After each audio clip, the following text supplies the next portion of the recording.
Bom, bem-vindo a esse capítulo. Deixamos um exercício para resolver.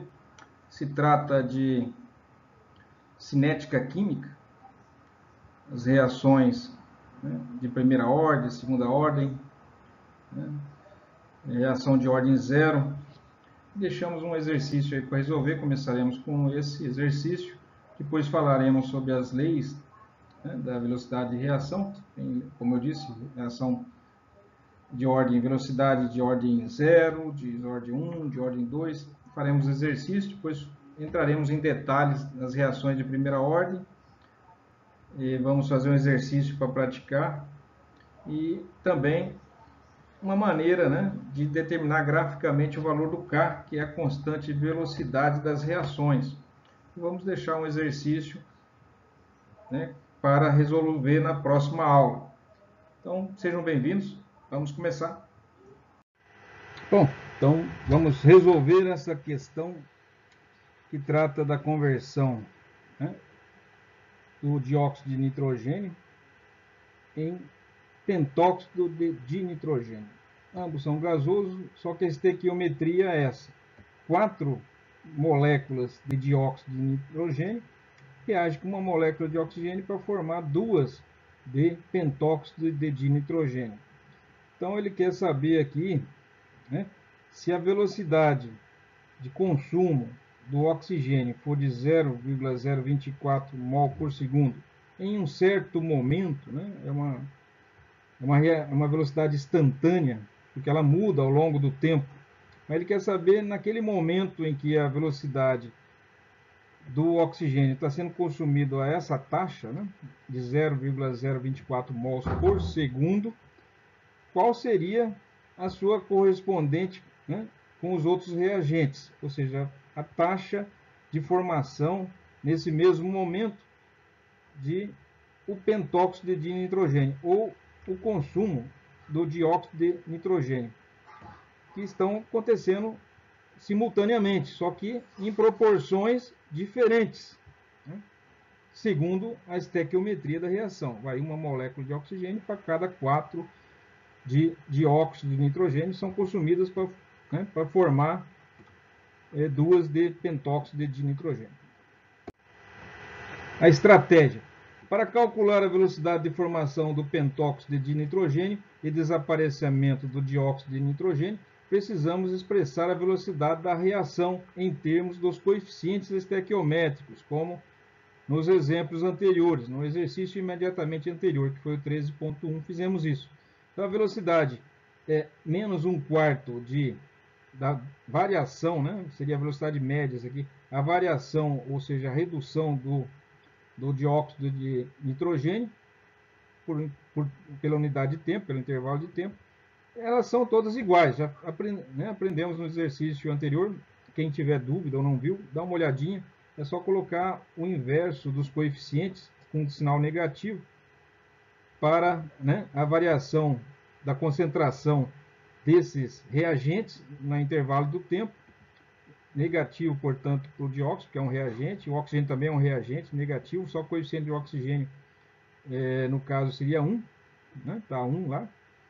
E para o caso do pentóxido de nitrogênio, é 2, o coeficiente. Então temos que colocar 1/2, inverso, positivo, porque ele está se formando, não está sendo consumido pelo intervalo de tempo.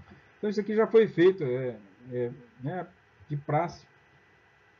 Se sabemos então que essa variação, esse valor aqui, é de menos 0,024, porque foi dado no exercício, então é só substituir aqui no meio, em vez de colocar, esse ΔO2, colocamos já o valor que foi dado no lugar. E depois igualamos com esses 2 dados aqui para saber a velocidade de cada um deles. O sinal negativo, mostra que a concentração do oxigênio está diminuindo com o tempo. Claro, ele está sendo consumido. Então, ao colocar esse valor aqui no lugar, da equação da velocidade, do consumo do oxigênio, você imediatamente sabe a velocidade, que seria essa relação entre a concentração e tempo do pentóxido de nitrogênio. Só tem que se eliminar esse 1/2, levar multiplicando. Então está muito fácil. Então, da expressão da velocidade anterior temos, né, que a velocidade do oxigênio é metade da velocidade de formação do pentóxido de nitrogênio, que está lá na equação que acabamos de desenhar. Então, se é a metade, então significa que é o dobro, né? Se a velocidade de formação, de consumo do oxigênio é a metade né, da velocidade de formação do pentóxido, você leva o 2 multiplicando, significa que você tem que multiplicar por 2 a velocidade de consumo de oxigênio para dar a velocidade de formação do pentóxido. Então, multiplica por 2 a velocidade do oxigênio que foi dado, vai dar 0,048 metros por segundo. Já temos a resposta de uma das alternativas, que é essa razão, essa divisão aqui, que nada mais é do que a velocidade, né, para um determinado instante, instantânea. E vai ser essa velocidade naquele mesmo momento em que a velocidade de consumo do oxigênio vai ser de 0,024. Aqui, para o item B, a mesma coisa, só que, no caso, a formação, no caso, o consumo de óxido de nitrogênio é 1/4, né, da velocidade de consumo do oxigênio. Então, podemos cortar as cargas nos valores negativos de ambos os lados, por simplificação. Levamos o 4 multiplicando e temos a velocidade de consumo do dióxido de nitrogênio, que é 4 vezes a do consumo do oxigênio. E vai dar esse valor aqui. Então, essa é a velocidade negativa, porque está sendo consumido. E estará sendo consumido numa velocidade 4 vezes a velocidade de consumo do oxigênio, porque precisa de 4 moléculas, né? Bom, a lei da velocidade. Na verdade, aqui nós temos a ordem de reação, né? Cada reação química obedece uma lei de velocidade. Se é de primeira ordem, segunda ordem, terceira ordem. Então, a lei de velocidade exprime a relação da velocidade da reação com a constante de velocidade e com as concentrações dos reagentes. Então, ela é dada desse, né? Temos aqui uma equação genérica comum, que seria o coeficiente A do reagente A mais o coeficiente B do reagente B, para fornecer o coeficiente C do reagente C, o coeficiente D do reagente D. Sabemos, então, que esses são os coeficientes, ou seja, quantos mols, né, ou quantas moléculas de A reagem com quantos mols ou quantas moléculas de B, para dar tantos mol, ou mesmo quantas moléculas de C e quantos mol ou moléculas de D. Então, essa é a equação química comum. A velocidade para uma reação desse tipo é sempre medida pelo consumo dos reagentes, tá? Sempre pelo consumo dos reagentes. A velocidade, portanto, é do consumo dos reagentes. A gente não usa na equação, na lei da velocidade, a formação dos produtos, e sim a velocidade de consumo dos reagentes. Então, a velocidade vai ser desse tipo a equação, tá? Uma constante, K. Não precisamos ir atrás aqui, isso aqui só se determina experimentalmente. Não existe uma dedução matemática ou uma maneira de deduzir quais são esses coeficientes x e y que vão aqui, esses expoentes, né? Você, então, para uma reação desse tipo, a velocidade dessa reação vai ser do tipo uma constante K multiplicada pela concentração molar do reagente A elevado a um expoente x. Que expoente x é esse? Só se saberá isso, né, através de experimentos, medindo mesmo, não tem como descobrir antecipadamente. Multiplicado ainda pela concentração do reagente B, sempre os reagentes, elevado a um expoente y. Esse expoente y, né, como eu disse, não tem como saber de forma antecipada, só medindo a velocidade da reação é que se descobre. Não tem, né, relação com o A, que é o coeficiente aqui do reagente A, não tem relação com B, que é o coeficiente do reagente B. Esses expoentes aqui são apenas, se determina experimentalmente. Então está aqui, essa é a equação da velocidade e vai ser dependendo da ordem, né, da reação, vai ter um gráfico diferente.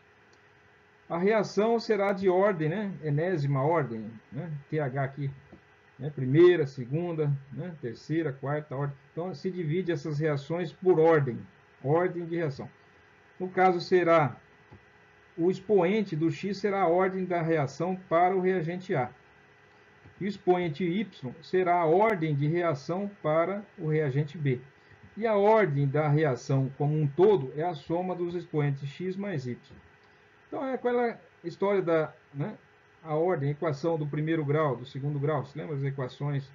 Né? Uma equação do primeiro grau é uma reta, do segundo grau um expoente é 2, né? O expoente 3 é de terceiro grau. Então os expoentes do X, né, que diz a ordem das reações lá de funções, né, de equações de primeiro e segundo grau que estuda-se na matemática. Então é sempre o expoente. E a equação total, quando tem dois elementos se multiplicando com expoentes, é somar os expoentes. A equação tem, né, como um todo, seria a soma dos expoentes aqui. Então, é de ordem x para A, é de ordem y para B e é de ordem x mais y para a equação como um todo. Então, x para A, y para B. Então, se tiver um número 2 aqui, e lembre-se, só se sabe experimentalmente os valores de x e y. E será de ordem x mais y para a equação geral, como um todo. Bom, temos aqui uma reação em que o flúor reage com esse dióxido de cloro para formar esse produto, todos gasosos, com essa estequiometria aqui, né? Uma molécula de flúor, estados gasosos, todos eles, reage com duas de dióxido de cloro para formar esse óxido halogenado aqui de cloro e flúor. São duas moléculas. Então se mediu experimentalmente as concentrações, os valores, né? A concentração de flúor ao longo do tempo, a concentração do dióxido de cloro ao longo do tempo. Como a gente mede a velocidade, né, usando os reagentes, né, aqui obtivemos as velocidades, né, velocidade inicial para essas situações aqui. Quando tinha 0,1 mol, né, de flúor e 0,01 mol de óxido de cloro, concentrações molares, a velocidade naquele instante, quando tinha essas concentrações, era 1,2 vezes 10 a menos 3. Se quadruplicarmos, olhem só o que foi feito, se quadruplicarmos a concentração do dióxido de cloro de 0,10 décimos, né? 1 centésimo aqui, né? Para 4 centésimos, ou seja, quadruplicamos a concentração do dióxido de cloro, sem alterar a concentração do flúor. O que acontece se quadruplicarmos a velocidade, a concentração de um dos reagentes, do reagente dióxido de cloro? Observou-se que a velocidade quadruplicou também. Foi de 1,2 para 4,8. Então quer dizer que ele é proporcional. O que, se você multiplica por 2 uma das concentrações, né, no caso o dióxido de cloro, a velocidade duplica. Se você reduz a metade, vai reduzir a metade a velocidade. Se você triplica, vai triplicar, ou seja, é uma correlação linear, de 1 para 1. Agora vamos ver o que acontece quando duplicarmos a concentração do flúor, de 1 para 2, mantendo a situação inicial aqui, né, do dióxido de cloro em 0,01. Mantivemos 0,01. Só de 1 para 2, a situação 1 para a situação 3, né? Então, o que aconteceu? Duplicou também. Se duplicou, então, significa que o expoente é 1. Porque se o expoente fosse 2 ou 3, a duplicação de um implicaria a quadruplicação do outro. A triplicação de um implicaria, né, multiplicar por 9 o outro, porque seria elevado ao quadrado. Seria de ordem 2. Então, quando a duplicação de um acontece a duplicação do outro, a triplicação de um implica na triplicação da velocidade, no caso, é uma correlação de primeira ordem. Então, ela é de primeira ordem tanto para flúor quanto para cloro, né, o óxido de cloro aqui. Porque há uma correlação de né, o que acontece com a concentração de um reagente também acontece com a velocidade. Então, veja bem, quando é desse jeito, então o expoente só pode ser 1, porque se não fosse 1, experimente colocar 2 aqui e ver o que acontece quando duplica a concentração do flúor. Ao fato de estar duplicado por 2, elevado a 2, daria 4. Né? Uma duplicação do flúor quadruplicaria a velocidade. Ou uma duplicação do óxido de cloro, se tivesse ao quadrado aqui, quadruplicaria a velocidade. Né? Então, os expoentes só pode ser 1 para que esse comportamento seja compatível, né, com as velocidades. As alterações aqui nas concentrações sejam compatíveis com as velocidades. Esses expoentes só pode ser 1. Então, x e y pode ser 1. Porque, veja, quando passou de 0,10 para 0,20, nós duplicamos a concentração de flúor. Se duplicarmos o valor, colocar 2F, se ele tivesse elevado a 2, teria, né, 2 ao quadrado, seria 2F. O coeficiente 2 aqui, duplicaria a concentração, teria que colocar 2. Ao expoente 2 daria 4, haveria uma quadruplicação com a dobramento da concentração do flúor, haveria uma quadruplicação na velocidade. E isso não aconteceu. Né? Então, só duplicou. Então, quando significa que o expoente é 1. Aqui também, né, duplicando a concentração de flúor com, né, o óxido de cloro constante, a velocidade apenas dobrou também, como dobrou a concentração de flúor. Então, proporcional, 1 para 1, quer dizer que não tem expoente. X igual a 1, portanto, certo?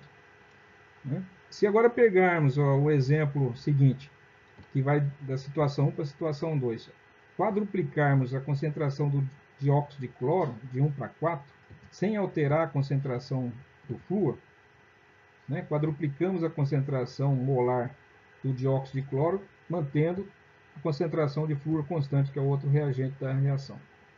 O que aconteceu com a velocidade? Experimentalmente ela só quadruplicou. Então, quando acontece a mesma coisa, né, uma quadruplicação implica uma quadruplicação da velocidade, uma duplicação da concentração implica uma duplicação da velocidade, e assim por diante, porque o expoente é 1. A gente vai ver quando não é, para vocês compararem.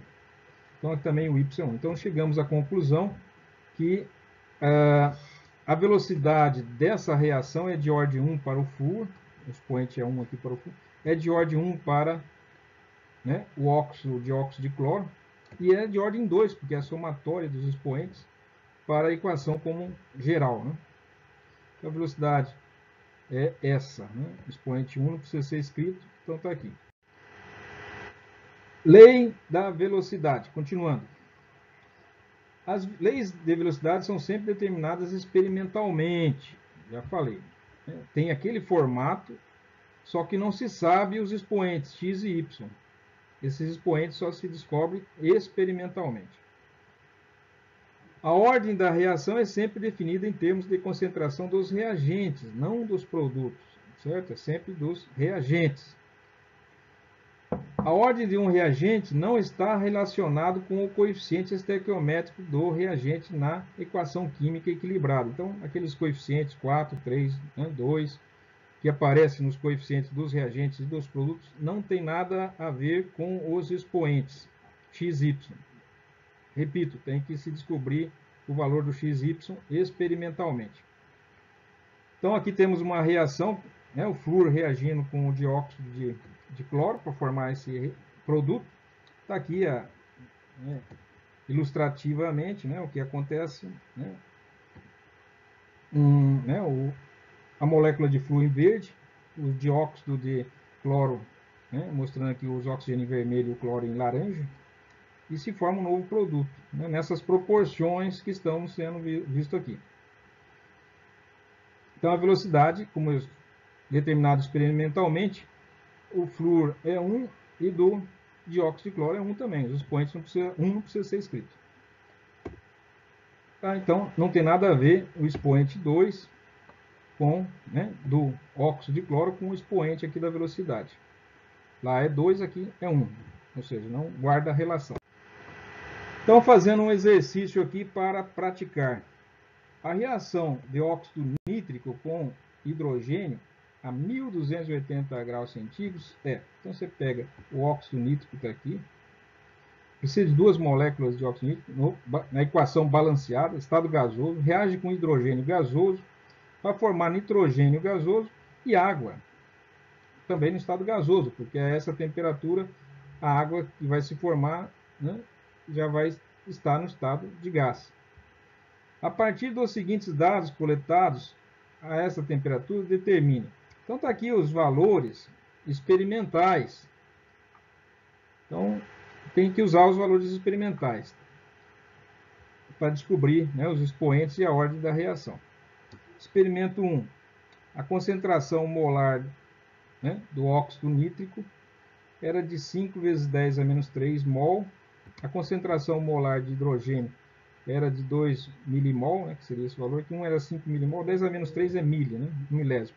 Então seria 5 milimol de óxido nítrico e 2 milimol de hidrogênio, né, as concentrações que estavam. E nessas concentrações, a velocidade inicial, né, tendo essas concentrações, é claro que essas concentrações é instantânea, porque assim que você coloca esses reagentes, eles começam a reagir e a velocidade vai se alterando. Então, se diz velocidade inicial porque no instante exato em que estava nessa concentração de óxido nítrico e de hidrogênio. Assim que eles entram em contato, já começa a reagir, já começa a alterar as concentrações. Então, a velocidade inicial é essa, para essas concentrações. Se dobrarmos, notem bem, da situação 2 aqui, experimento 2, dobramos a concentração do óxido nítrico, mantivemos a concentração do hidrogênio, certo? Mantivemos. E dobramos aqui. O que aconteceu com a velocidade? Apenas dobrando a concentração de óxido nítrico, a velocidade duplicou? Não, foi de 1,3 milimol por segundo para 5. Seria mais que 3 vezes, né? 3 vezes daria 3,9, teria dado mais que triplicou. Então não guarda uma relação de duplicação para duplicação, triplicação para triplicação. Uma duplicação levou a mais que uma triplicação, né? Quase uma quadruplicação na concentração, na velocidade. Quando a gente observa na situação aqui 2 para 3, a situação do experimento 2 para o experimento 3, nós mantivemos a concentração do óxido nítrico, 10 e 10 milimol. Mexemos, dobramos a concentração do hidrogênio, dessa vez de 2 para 4. Quando dobramos a concentração de hidrogênio de 2 para 4, o que aconteceu com a velocidade? Ela dobrou também. Então, aqui sim, a relação é de 1 para 1, expoente 1. Agora, quando vem, né, expoente 1 para o caso da concentração do hidrogênio. É de primeira ordem para o hidrogênio, porque ela acompanhou a multiplicidade na concentração do hidrogênio, promoveu a mesma multiplicidade na velocidade da reação. Agora, do óxido nítrico para a velocidade, quando você duplicou a velocidade do óxido nítrico, não, né, foi da situação 1 para a situação 2, não houve apenas uma duplicação na velocidade, houve mais que uma triplicação. Então, existe um expoente aí. O expoente deve ser 2 aproximadamente, ou algo próximo disso. Então, o que ele quer saber? A lei da velocidade. A constante de velocidade, o K. E a velocidade da reação quando NO for esse valor aqui. Quando a concentração, ele deu concentração em vários valores, quando a concentração for 12 milimol, ele quer saber qual. E ainda, né, a concentração de hidrogênio for 6, ele quer saber qual vai ser a velocidade. Então, parece complicado, mas, né, é simples. Nós temos essa tabela, podemos deduzir o valor do x e y. E deduzindo o valor do x e y, se resolve o problema. Estratégia. Recebemos um conjunto de dados de concentração e velocidade de reação e pedimos para determinar a velocidade da reação e a constante de velocidade.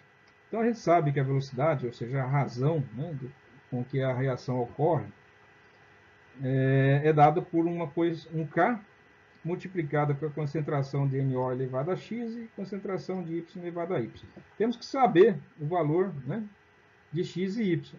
Já deu para notar lá que o coeficiente Y deve ser 1, né, que acompanhou a velocidade, a multiplicação da velocidade da concentração do hidrogênio acarretou a mesma multiplicação na velocidade. Então, é ordem 1 para hidrogênio. Agora, com NO foi diferente. Como usamos os dados para determinar X e Y? É uma que nós temos que saber. Uma vez que as ordens dos reagentes são conhecidas, podemos calcular K. Depois que você descobrir o X e o Y, você descobre o K. E daí você tem os valores todos e tem também o K, né? A partir de qualquer conjunto de velocidades e concentrações. Daí você pode, né, se você tem os valores de X e Y e o K, você descobre a velocidade da reação para qualquer concentração molar de NO e qualquer concentração molar de H2. Finalmente, a lei das velocidades nos permite calcular a velocidade em qualquer concentração de NO e H2. Claro, né, precisamos saber o X, o Y e o K. Solução. A primeira, né, questão. Os experimentos 1 e 2, olhando lá naquela tabela, mostram que quando dobramos a concentração de NO, né, o óxido nítrico, mantendo constante a concentração de hidrogênio, a velocidade quadruplica. Né? Seria a mais que triplicado, nós notamos lá, quadruplica. Tomando a proporção da velocidade desses dois experimentos, então, velocidade 2 sobre velocidade 1, né? A fração é igual a 4. Né? O que aconteceu com a velocidade quando foi de 1,3 para 5? Houve aproximadamente uma quadruplicação. Se houve uma quadruplicação e sabemos que a velocidade, colocamos os dados aqui na equação da velocidade superior e na inferior. Né? O K é o mesmo, podemos cortar. Né? E agora temos que descobrir o X e Y. Fica desse jeito, né? Como não houve alteração na concentração do hidrogênio nessa mudança, então podemos cortar a equação do hidrogênio. Cortamos essa do Y aqui nos dois casos, porque manteve-se em 2. Independente de qual valor seja o Y, ele está em 2 vezes 2 milimol elevado a Y em cima, 2 milimol elevado a Y embaixo. Então você pode simplificar. O que não se pode simplificar é isso aqui, né? Esse K também pode simplificar. Com isso, a gente vai descobrir o valor do X. O valor do X é 10 dividido por 5. Isso aqui vai dizer quanto de velocidade, que é 4. Né? A gente descobriu que era 4, que dividiu lá. E é igual a esses valores aqui. Isso daqui chega a uma situação, M, 10 a menos 3M com 10 a menos 3M, simplifica, fica 10 dividido por 5, que dá 2. 2 elevado a x, porque estão todos elevados a x, então o resultado dessa divisão fica elevado a x. 2 elevado a x tem que ser igual a 4. Então, o x só pode ser 2. Então, a ordem, né, do NO é 2. Como a gente viu, quadruplicou. Quando você dobrou a concentração do NO, a velocidade quadruplicou. Então, quando você dobra uma coisa e quadruplica a velocidade, é porque é a ordem 2. Quando você quadruplica uma coisa, né, uma concentração, e a velocidade quadruplica, acompanha, é a ordem 1. Então, se você triplica 1, triplica a velocidade. Triplica a concentração de 1, triplica a velocidade. Então, é a ordem 1. Agora, quando você, né, duplica 1 e quadruplica a velocidade, daí é a ordem 2. Então, aqui nós estamos vendo que o fato de termos dobrado a concentração do NO quadruplicou a velocidade. Ela foi de 1,3 para 5. Então, 4 vezes, aproximadamente. Então, é a ordem 2, tá? Agora, já sabemos o valor do x, 2. Temos que saber o valor do y. Podemos agora descobrir o y. Para isso, a gente usa o experimento 2 e 3. Os experimentos 2 e 3 indicam que dobrando a concentração de hidrogênio e mantendo constante a concentração do NO, dobramos a velocidade. Já deduzimos lá atrás que a ordem só pode ser 1, mas vamos fazer todo o processo. Aqui nós escrevemos as razões da velocidade. Quer dizer que a velocidade 3 dividido pela velocidade 2 é a mesma coisa que esses 10, que é a velocidade 3, dividido por 5, que é a velocidade 2, né? Um é o dobro do outro. dobrou, né, a velocidade. Dobrou a velocidade, só que essas velocidades, 3 é dada por essa equação, e a velocidade 2 é dada por essa equação, que é o K multiplicado pela concentração do hidrogênio elevado a X, multiplicado pela concentração molar do NO elevado a Y. Então, quando a gente coloca aqui, a gente simplifica esse lado todo aqui, ó, o 10 vezes 10 a menos 3, 10 vezes 10 a menos 3, está no numerador e está no denominador. Tudo isso aqui, né, é eliminado, simplificado. Só fica esses dois aqui. Certo? E daí aqui a gente coloca, repete então, 4 vezes 10 a menos 3, né, seria como 4 milimolar elevado a y, 2 milimolar elevado a y é igual a 2, né? Como vemos aqui é 2. 2 elevado a y, portanto é 2 elevado a y. Né? 2, né? Igual a 2. Esse 2 aqui está aqui. Resultado dessa divisão aqui vai dar 2 elevado a y. Então y só pode ser 1. Então a ordem para o hidrogênio é 1. De primeira ordem para o hidrogênio, como a gente havia, né, deduzido, não precisa nem fazer tanta conta. É só ver o que acontece se duplica uma coisa quando duplica. Se a velocidade duplica com a duplicação de um dos reagentes, e se triplica com a triplicação, a velocidade triplica com a triplicação de um dos reagentes, ou quadruplica a velocidade com a quadruplicação de um dos reagentes, significa que a ordem é 1. O que está acontecendo com uma coisa, acontece com a outra grandeza. Agora, quando a relação é de ao quadrado, ou seja, duplicando a velocidade, a concentração de um reagente quadruplica a velocidade, estamos vendo que está havendo uma relação quadrática, né? Ao quadrado. Quando você triplica a concentração de um, multiplica por 9 a velocidade. Então, está sendo elevado ao quadrado. Então, você sabe que é de segunda ordem. Então, descobrimos aqui que o hidrogênio é de primeira ordem e para o nitrogênio, o óxido nítrico, é de segunda ordem. Então, essa é a equação da velocidade. Só falta agora descobrir o valor do K. E a gente descobre o valor do K, né? E descobrindo o valor do K, você tem uma equação toda descrita, pronta para ser usada para qualquer reação em qualquer tempo. Ou seja, para essa reação em qualquer tempo, né, você terá a velocidade. O que mostra que é uma reação de ordem 3, a equação geral, né, a ordem 3 para a equação geral. A ordem geral da reação. Então, para saber o K agora, a constante de velocidade K pode ser calculada usando os dados de qualquer um dos experimentos, reorganizando a lei da velocidade. A gente sabe que K, né, multiplicado por NO, né, concentração de NO ao quadrado, concentração de hidrogênio ao quadrado, é igual a velocidade. Você já jogou, né, essas concentrações molares no denominador. Como você tem a velocidade que foi dada em determinado momento, e você tem a concentração do NO e do hidrogênio, em qualquer um daqueles experimentos pode-se chegar a K, porque o K é igual em todos eles. Então, os dados, por exemplo, do experimento 2. Naquele experimento 2, a velocidade era 5 vezes 10 a menos 5 metros por segundo, quando a concentração do NO era 10 vezes 10 a menos 3 milimol, e a concentração do hidrogênio era 2 vezes 10 a menos 3 mol. Então, se você resolve isso aqui, você descobre que o K é 2,5 vezes 10 ao quadrado, mol ao quadrado por segundo, né? Certo? Então aí fica fácil. Agora que você tem todas as variáveis, é só aplicar para resolver em qualquer concentração molar do hidrogênio ou do óxido nítrico, você vai encontrar a velocidade. Então, finalmente, ele pede, usando a constante de velocidade conhecida e as concentrações de óxido nítrico e hidrogênio, escrevemos. Então, para resolver a questão C, né? Velocidade vai ser a constante, está aqui, 2,5 vezes 10 ao quadrado, metros ao quadrado segundo. A concentração, né, do NO, se não me engano, vezes a concentração do hidrogênio. Né?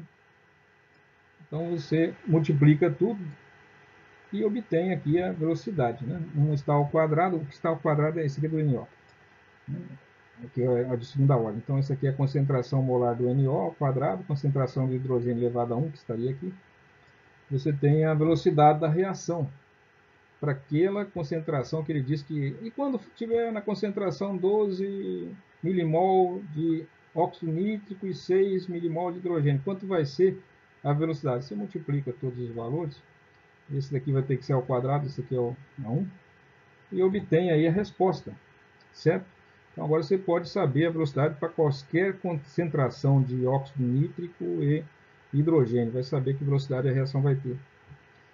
Comentário. Note que a reação é de primeira ordem para hidrogênio, enquanto o coeficiente estequiométrico do hidrogênio na equação era 2. Que é mais uma demonstração recordando que os coeficientes, né, das reações não guardam relação com a ordem da reação, né?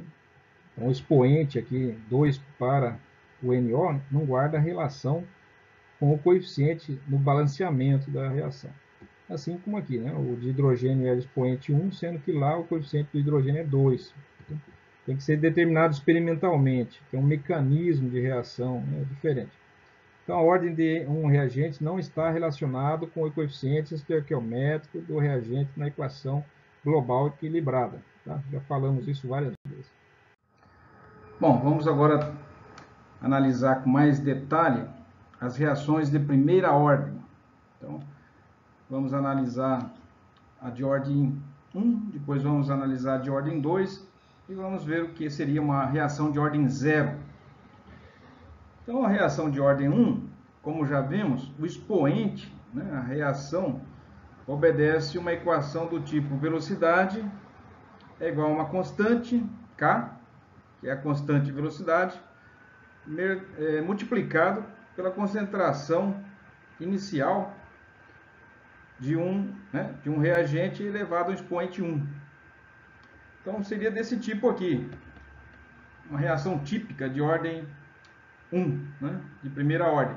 Então, a conversão de um reagente em um determinado produto só depende da concentração inicial de A, né, que seria o reagente. Então, a velocidade é negativa porque a concentração molar de A vai, né, diminuindo com o tempo. Então, é negativo. Aqui temos a velocidade, né, num determinado intervalo de tempo. Seria durante um intervalo de tempo ΔT, acontece uma variação, né, uma redução, né, da concentração molar de A. Então, isso aqui seria uma velocidade média, ou também uma velocidade instantânea de um determinado instante, intervalo de tempo.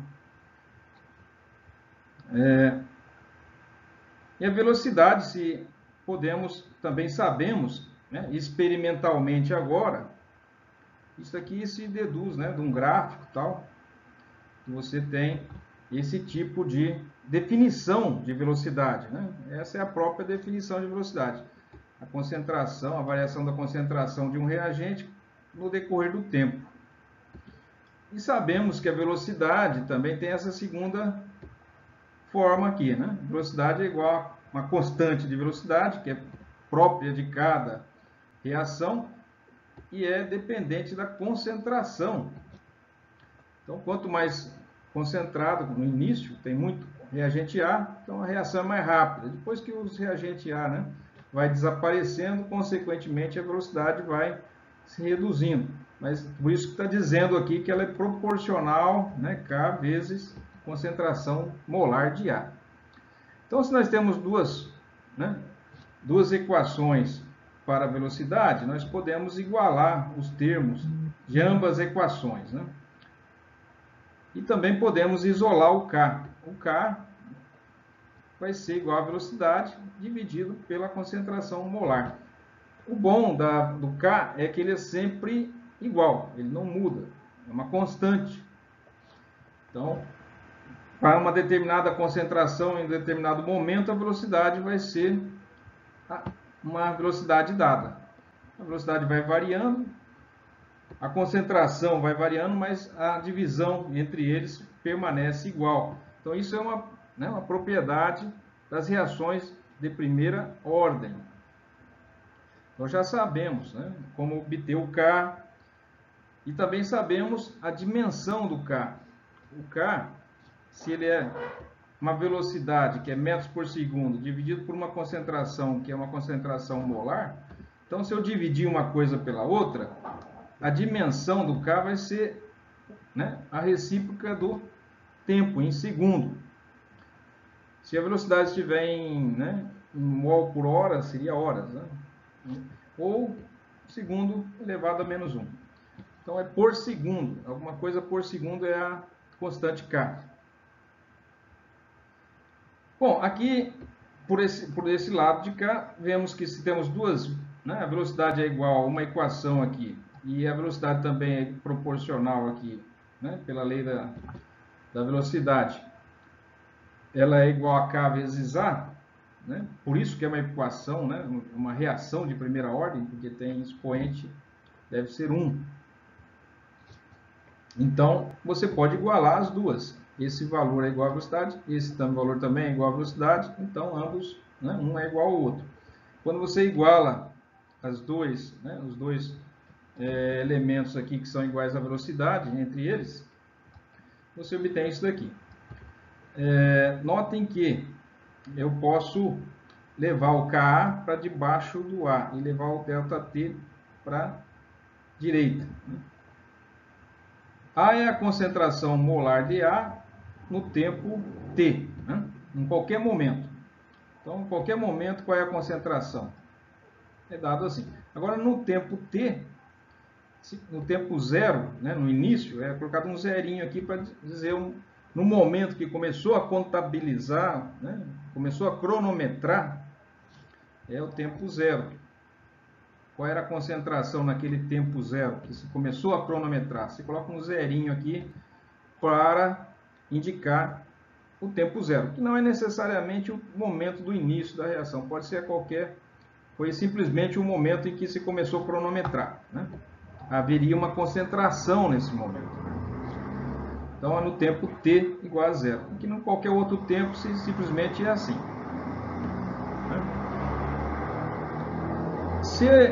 Quando integramos essa equação aqui, que aqui nós temos delta. Delta são intervalos, né? Pequenos intervalos. Agora, se esses intervalos forem muito pequenos, os deltas se transformam em diferenciais. Passa a ser D. Em vez de colocar um delta, o símbolo desse triângulozinho aqui, você colocaria a letra D, de diferencial. Diferencial é uma mudança infinitesimal, um acréscimo infinitesimal. Então, um infinitesimal de aumento ou de redução da concentração acontece numa variação infinitesimal de tempo, numa diferencial de tempo. Então, se você colocar diferencial de A e diferencial de tempo, você tem uma equação diferencial.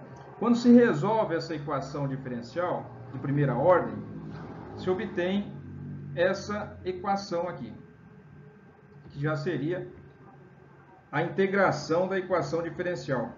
Então, isso aí é matemática, mas não importa, né? Já demos aqui para você a equação diferencial, né? O resultado, né? Que seria essa fórmula aqui. Só basta usar a fórmula agora.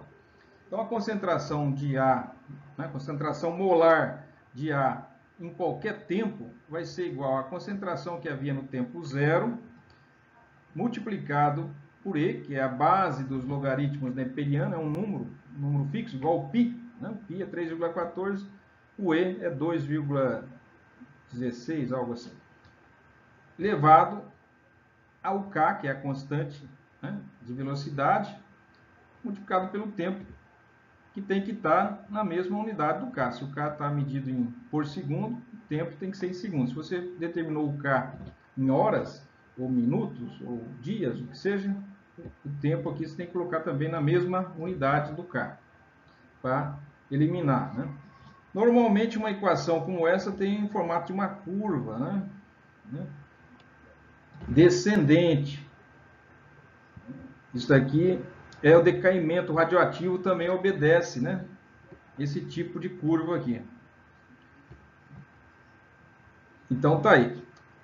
A concentração num determinado tempo estaria na vertical, nas ordenadas, e o tempo decorrido na horizontal. Então você sabe, para qualquer tempo, colocar um tempo qualquer aqui, conhecendo o K, a concentração inicial, naquele tempo inicial, você descobre a concentração em qualquer outro tempo. obtecendo essa equaçãozinha aqui, que é a equação de reações de primeira ordem. Se quiser linearizar essa curva, né, transformar ela numa reta, você pode, uma outra maneira de mostrar a equação, né, da reação de primeira ordem é desse jeito aqui. O logaritmo de A é igual, né, o logaritmo natural de A é igual ao logaritmo natural do A, né, no momento zero, menos kT. Logaritmo de A, né, o A é a concentração molar do A em qualquer momento. Vai ser igual ao logaritmo da concentração de A no tempo zero, menos o K, que é a constante de velocidade, multiplicado pelo tempo. Notem que isso daqui é uma equação, pode ser vista como uma equação do primeiro grau, do tipo y igual a, né, ax mais b. Então, se você colocar aqui nas ordenadas o log de A, que seria o y, e colocar nas abscissas o tempo, isso daqui é uma constante, o log, né, o log da concentração de A no início é uma constante, C, né? Então seria YT, né? XT, né? XT. Então daria uma reta, certo? E a inclinação dessa reta vai ser justamente o valor de K.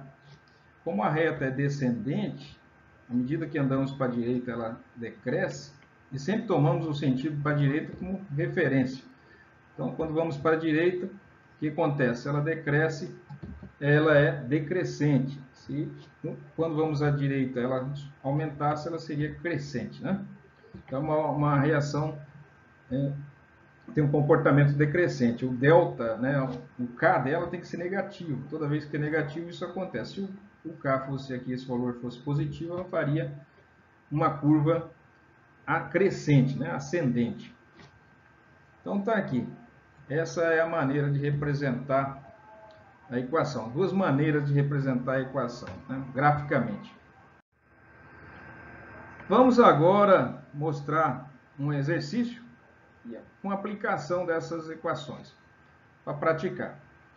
Então, a conversão do ciclo propano, está aqui o ciclo propano, né, um ciclo de 3 membros, se converte em propeno, certo? Simplesmente a ligação se rompe e se forma uma dupla ligação. Está aqui o propeno. Eles são gases, né? Na fase gasosa. Tanto um quanto o outro são gases. E é uma reação que acontece simplesmente quando se aquece a 500 graus centígrados. Às vezes usa-se catalisador. E é de primeira ordem.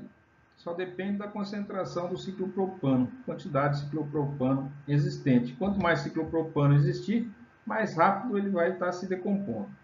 E chega um momento que ele começa a escassear, que vai, né, todo ele já vai sendo transformado, e daí a velocidade necessariamente se reduz. Ele diz que a constante de velocidade é 6,7 vezes 10 a menos 4 por segundo, que seria, né, a constante K. Certo? Então, nós temos o K, temos aí a equação e já dito que é de primeira ordem. Então, vai obedecer aquelas equações. Basta substituir o K, né, na equação e já temos como responder. Aqui diz, se a concentração inicial de ciclopropano foi de 0,25, então o A0, né,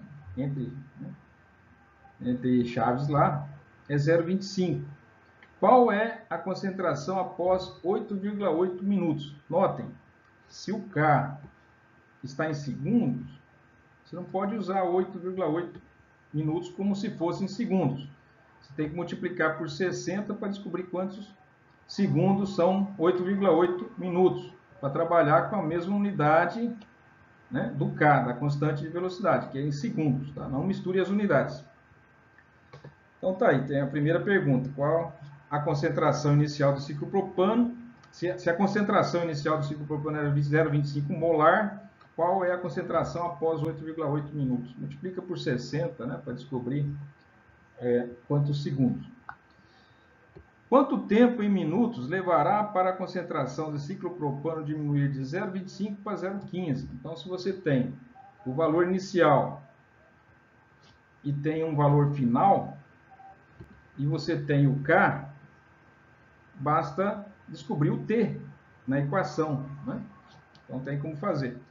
Quanto tempo em minutos? Agora em minutos.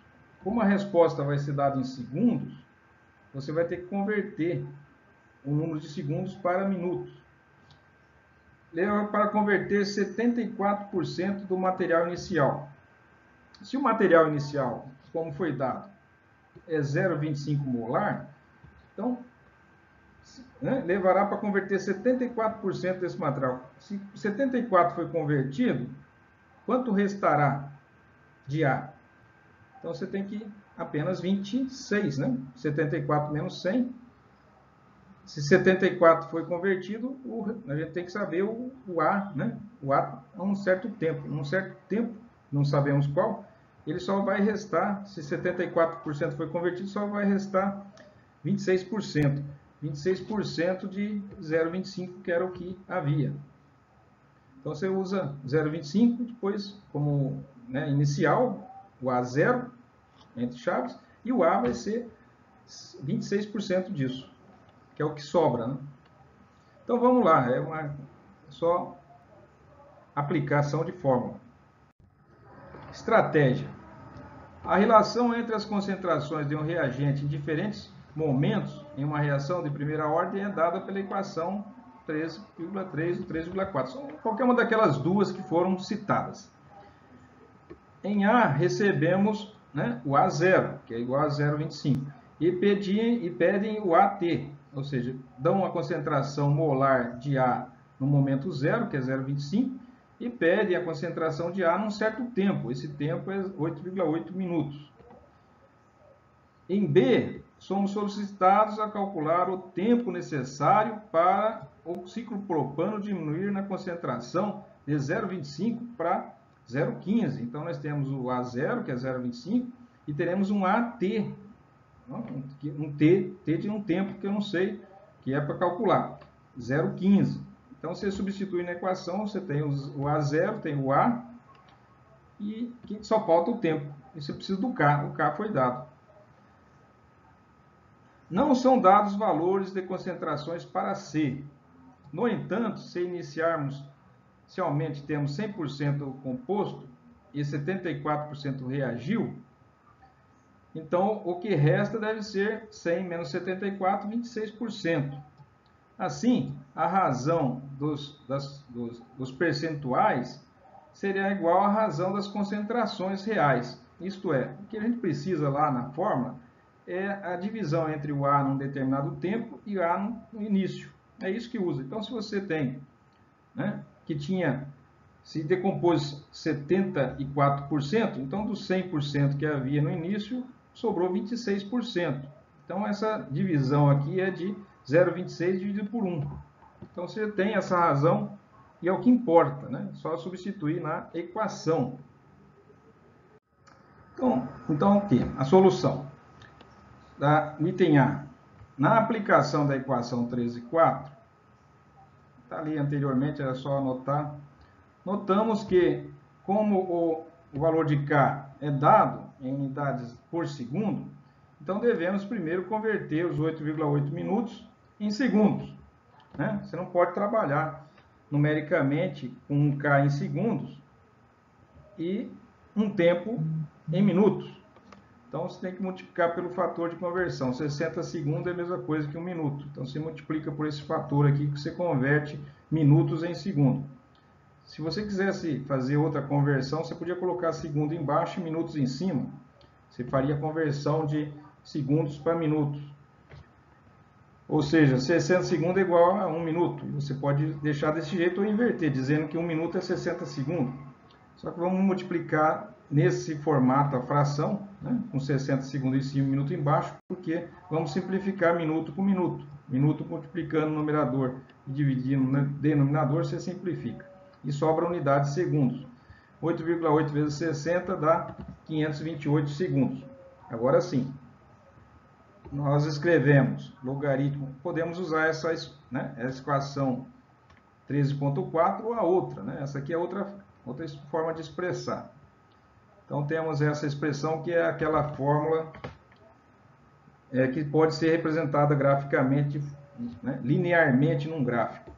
Logaritmo da concentração molar de A num tempo qualquer é igual a K, que é a constante de velocidade da reação, multiplicado pelo tempo em segundos, negativo aqui, mais o logaritmo natural da concentração de A no tempo zero. Foi dado. Então, o K é menos, né? Esse menos tem que estar do lado de fora, que faz parte da equação, da fórmula, né? 6,7 vezes 10 a menos 4, né, por segundo. Tempo, aqui o Tzinho, 528 segundos. Notem que segundo aqui e segundo aqui, perfeito. Mais logaritmo da concentração inicial molar de A. O A no início era 0,25 molar, foi dado. Então, logaritmo natural de 0,25, multiplica esses valores aqui e vai dar 1,74. Então, logaritmo natural de A no tempo t vai ser 1,74. Né? Qual o valor de A, então? Você tem que fazer o antilogaritmo de AT. Né? Se AT, você pega o expoente aqui, o índice, né, do logaritmo natural é E, né? A base do logaritmo neperiano. Esse Ezinho você leva com esse expoente aqui, 1,74. E com esse expoente vai ser igual a A. Isso pela definição de logaritmo. Né? Logaritmo, você pega o índice aqui dele, eleva ao número que está aqui, e você tem o A. Então, esse Ezinho você tem nas calculadoras científicas, né, elevado a X. Você aperta ele e coloca o X aqui, o valor do expoente. Vai dar 0,18 molar. Então, note que no termo A0, o A0 é expresso como uma quantidade adimensional, 0,25, porque não podemos tomar logaritmo de unidade. Então, não podemos colocar a unidade lá e fazer o logaritmo da unidade, certo? Então, mantemos aqui simplesmente o M, né? É a concentração molar. 0,25 não colocamos a unidade aqui dentro do 0,25 porque não tem como fazer logaritmo de unidade. Certo? Aqui quando é multiplicação e divisão, sim, colocamos. Soma também, né? Mas logaritmo não coloca unidade dentro para fazer o logaritmo de uma unidade. Bom, o item B. Usando a equação 13.3, né? Está aqui, logaritmo de A0, de A sobre A0, né? De A é 0,15, ele disse que ele deu duas concentrações. A concentração no momento zero, que é 0,25, e deu a concentração num determinado momento. Ele quer saber que momento foi esse em que a concentração passou a ser 0,15. Diminuiu, né? Como vem diminuindo, o reagente A vai se convertendo, né? Vai se decompondo, se transformando em produto. Então, estava em 0,25. Depois de um certo tempo, ele diz que passou para 0,15. Ele quer saber que tempo é esse. Então, logaritmo de 0,25 como denominador e 0,15 numerador é igual a K vezes o tempo. Isso aqui está lá na fórmula. Equação, né? Equação 13.3. Então, você divide e dá um valor aqui. E você manda esse K dividindo o valor do logaritmo. Isso aqui no logaritmo natural de um número, a calculadora científica fornece. Né? É só colocar lá, dividir e fazer o logaritmo neperiano. Né? Não é log, não. É logaritmo neperiano, log natural. Então, você descobre que o tempo é 7,6 vezes 10 ao quadrado segundo, ou seja, 760 segundos. Mas ele quer em minutos, né? Não quer saber quantos segundos, quer saber quantos minutos. Então, você agora tem que multiplicar por esse fator para transformar segundos em minutos. 1 minuto é a mesma coisa que 60 segundos. Então, você multiplica o valor que você obteve em segundos, porque essa solução dá a resposta em segundos, porque você trabalhou com segundo na hora de resolver, né? Então, agora que você obteve a resposta em segundos, você tem que transformar em minutos, porque ele quer saber quantos minutos. Então, se são 760 segundos, multiplica pelo fator, cada minuto é 60 segundos, vai dar 13 minutos. No item C, usamos também a equação 13.3, é a mesma, né? Só que, notem, né? Ele deu porcentagens. Ele diz que em um determinado momento só tinha 0,76%, né, por cento, 0,70, ou seja, 74% tinha se decomposto. Em que momento 74% já haviam se decomposto? É no momento em que só sobrou 26%.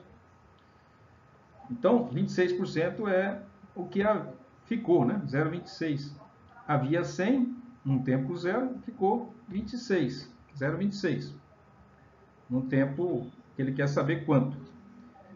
Então, você usa a mesma equação, a relação é de 1 para o que sobrou, que é 0,26, de 100% só ficou 26, né? É igual à equação, você usa o K, o tempo.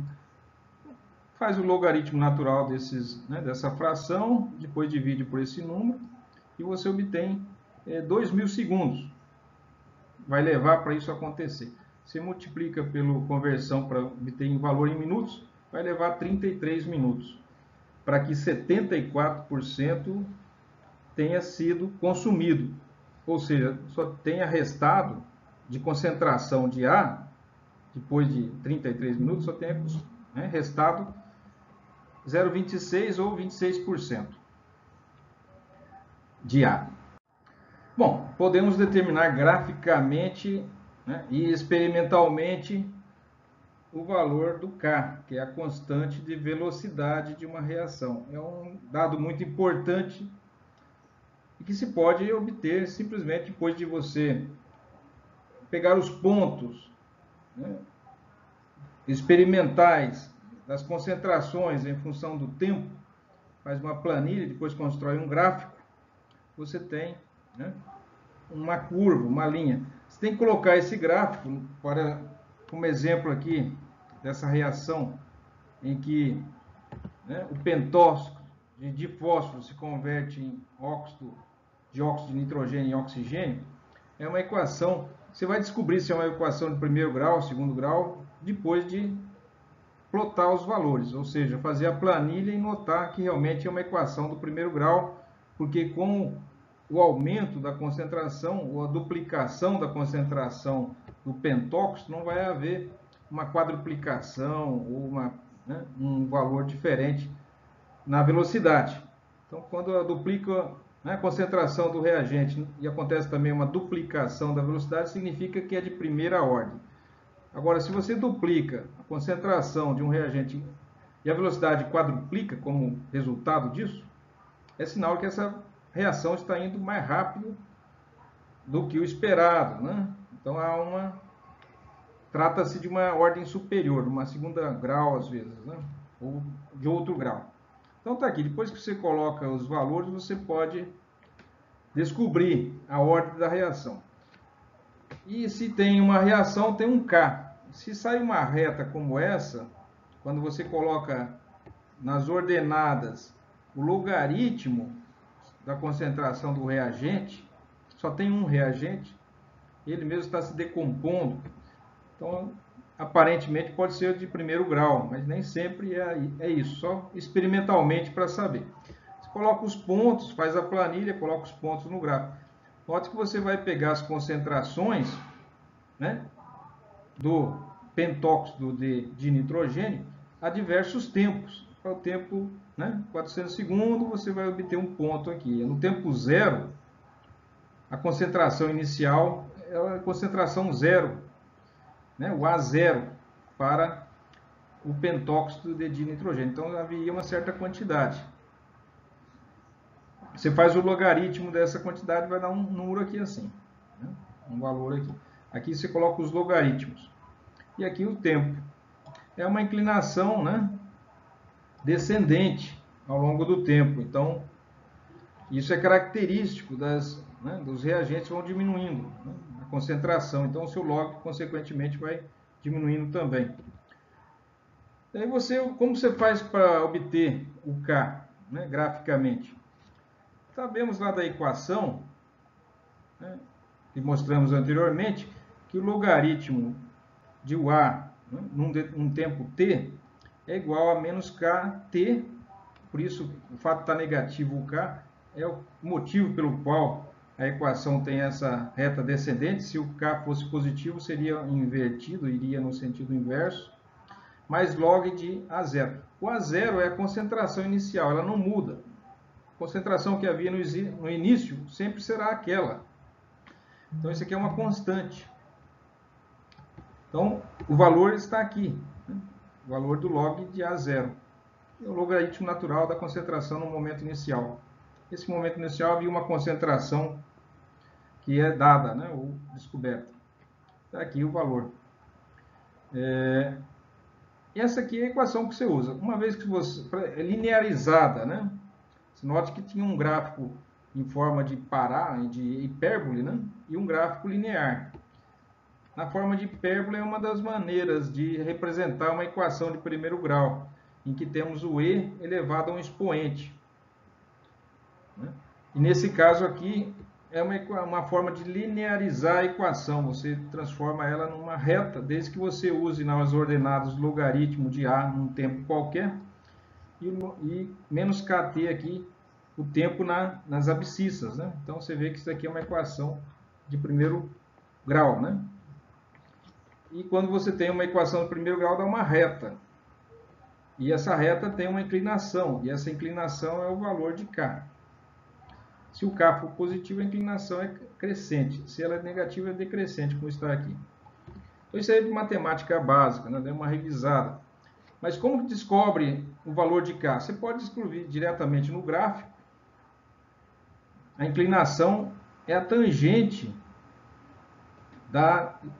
que existe desse ângulo que se forma entre a linha vermelha do gráfico e a linha horizontal de um triângulo, que você forma aqui em qualquer momento. A inclinação é constante, né? Ela é a mesma, é uma linha reta, portanto a inclinação é igual ao longo de toda a reta. Você pode pegar em qualquer intervalo ΔT, aqui tem um ΔT especificado, mas poderia ser qualquer intervalo ΔT para qualquer intervalo ΔA, né? De logaritmo aqui, logaritmo do pentóx no caso, né? Daí um ΔY aí, um ΔX, né? Lembrando aí as equações XY do primeiro grau. Então a inclinação ela é dada por uma diferença do y, que seria esse daqui, o cateto oposto do triângulo, é um triângulo retângulo que se forma aqui. O ângulo seria esse aqui, o cateto oposto é esse, ΔY, e o cateto adjacente é esse, essa é a hipotenusa. Então, o cateto oposto dividido por cateto adjacente, de qualquer triângulo que se faça, vai ser a tangente. E a tangente é a mesma coisa que o valor de k. Tá? Então, essa inclinação m, que se chama normalmente m, né, na álgebra, seria, no nosso caso aqui, o valor do k. Então, você pode ver graficamente como você pode deduzir aqui pela equação. Já vimos lá que o logaritmo de a qualquer tempo, t, é igual a menos k vezes t, mais logaritmo natural de A0. Então, se eu jogar o A0, logaritmo natural de A0, subtraindo para o outro lado, vai ficar logaritmo de A a qualquer tempo, menos logaritmo de A no tempo zero. Subtrair um do outro é um ΔA, né? Uma variação de A. E se eu jogar o tempo como dividindo, você vai ter, né, claro, um ΔT também. Esse ΔT dividindo e ΔA no numerador, você divide um pelo outro, você tem o K também. Esse K é o valor da inclinação. Ou se quiser, pode, né, colocar aqui um valor qualquer, um par de valores, né? Quando o AT for, por exemplo, 0,34, isso será no tempo 400. O log de A você não sabe, nem o K, mas você tem dois pares de valores. Você coloca um log de A no tempo 400, então você coloca 400 segundos aqui e vai dar 0,34 o log de A. Você coloca 0,34 aqui e 400 aqui, você tem uma equação com falta duas incógnitas, você não sabe o K nem o log de A, zero, né? Aí você pega outro valor, a 2.430 segundos, então tempo 2.430 segundos, Você volta a montar outra equação. 2.400 segundos para T, logo vai ter um log de AT de menos 1,50. Daí, novamente, você tem uma nova equação com duas incógnitas, né? Que ainda fica sem saber o K e o A0. Mas daí você tem um sistema de duas equações com duas incógnitas, você descobre os valores de K e de log de A, algebricamente. Então, tem diversas maneiras. Outra maneira de descobrir o valor do K, do log de A, zero, é você colocar no tempo zero. Quando o tempo for zero, 0 vezes K vai dar zero. Então, no tempo igual a zero, né, aqui é o ponto em que cruza a reta aqui. Então, quanto que era? Né? Quando o tempo for zero. Quando o tempo for zero, você coloca zero, 0 vezes K vai dar zero. O log de A vai ser o próprio log de A0, né? Ou seja, e você tem como descobrir também. Então, está aí. Ou até mesmo quando a logaritmo do A for zero, é quando essa reta cruza o eixo X. Então, você coloca zero aqui, você descobre em que ponto ele cruza o eixo X. Vai ser o log, né? Vai ter um valor aí para o K. Né? Bom, vamos lá então. Pela inclinação, basta de subtrair o ΔY aqui, que a gente faz, o ΔA, que é o log, né? A variação do log, menos 1,5 menos 0,35 dividido, né? Você consegue o ΔX, ΔY é 0,34 e 1,50, então 1,50 menos 0,34 você tem o ΔY. O ΔX, que é o delta variação do tempo, é de 400 segundos até 2.435, esse intervalo aqui. Se coloca um sobre o outro, você descobre o K, vai dar, né, menos 5,7 vezes 10 a menos 4. Esse é o valor, é a inclinação, na verdade, né, é o K negativo. Né? Então, você tem o valor do K igual a 5,7 vezes 10 a menos 4 por segundo. Uma maneira de se descobrir o valor do K. Podemos fazer um exercício para descobrir o valor do K, né? Então, a velocidade de decomposição do azometano, está aqui a fórmula do azometano, é estudada monitorando a pressão parcial do reagente em função do tempo. Então, como é um gás, né, eles descobrem como a variação da pressão parcial, né, apenas do azometano, como que essa pressão dele vai mudando ao longo do tempo, porque ele é um gás. Né? Claro que a pressão desse composto vai ter que diminuir, porque, né, ele vai estar sendo decomposto, ele está decompondo-se, né, se transformando em nitrogênio gasoso e etano. Os dados obtidos a 300 graus são mostrados nessa tabela. O tempo zero, concentração parcial do azometano, só havia azometano, não havia nada mais, era 284 milímetros de Hg. No tempo 100 segundos, já não tem muito mais de azometano, já diminuiu um pouco. No tempo 150, vai diminuindo até no tempo 300, deu 132. Então, esses valores são consistentes com uma cinética de primeira ordem. Então, tem que ver, a gente já resolveu alguns exercícios. Pegue um par de dados desses, né, de tempos e de pressão, e aplique, né, naquelas equações. Dessa maneira, você vai confirmar se ela está obedecendo a uma equação de primeiro grau ou não. Se for assim, determine a constante de velocidade. Então, a gente também... Você pode construir um gráfico, seria recomendável. Só lembre-se que você tem que transformar a pressão parcial, né? Você pode transformar a pressão parcial em mols também, mas a pressão parcial é proporcional à concentração do diazometano. Então, já temos um precedente, um exercício anterior que foi feito nesses termos, né? Então, recorte lá. Vou deixar para resolver na próxima aula, vamos fazer isso. Até a próxima!